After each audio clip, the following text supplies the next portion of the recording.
নবনির্বাচিত এমপি, বিরোধী দলীয় নেতা এবং বাংলাদেশ জামাত ইসলামীর আমির ডাক্তার শফিকুর রহমান, মানবতার ফেরিওয়ালা নামে খ্যাত আমাদের সকলের প্রিয় মুখ ডাক্তার শফিকুর রহমান আমাদের মাঝে এসে উপস্থিত হয়েছেন। আমরা সবাই ডাক্তার শফিকুর রহমান সাহেবকে স্বাগতম জানাচ্ছি, আমাদের পক্ষ থেকে শুভেচ্ছা জানাচ্ছি।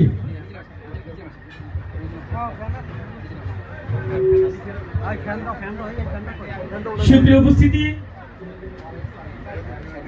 উপস্থিতি, আমরা লক্ষ্য করছি আমাদের মাঝে আজকের প্রধান অতিথি, প্রধান আকর্ষণ, বিশ্ব নন্দিত নেতা, ঢাকা 15 আসনের নবনির্বাচিত এমপি, জাতীয় সংসদের বিরোধী দলীয় নেতা, গণমানুষিক সংগঠন বাংলাদেশ জামাত ইসলামীর আমির ডাক্তার শফিকুর রহমান সাহেব আমাদের মাঝে উপস্থিত হয়েছেন।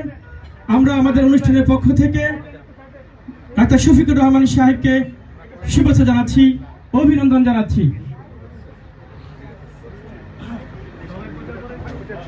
যেটা করবো 1 মিনিট আমি একটু কথা বলবো, আমার চাচা 1 মিনিট কথা বলে চাচা দোয়া করবেন, ঠিক আছে? তারপর দেখতে আর চারটা পানি বোতল, হ্যাঁ হ্যাঁ এটা পানি বোতল, চারটা পানি বোতল। আচ্ছা খেজুর এই নাও, হ্যাঁ একটু ক্লোজ নাও, খেজুর। আচ্ছা, আমরা যারা ছবি তুলছি এখান থেকে একটু আমরা পেছনে চলে যাই, হ্যাঁ এখানে দাঁড়ায় না থাকি, স্টিল দাঁড়ায় না থাকি, হ্যাঁ ইকবাল ভাই, ইকবাল ভাই, আমার সবাইকে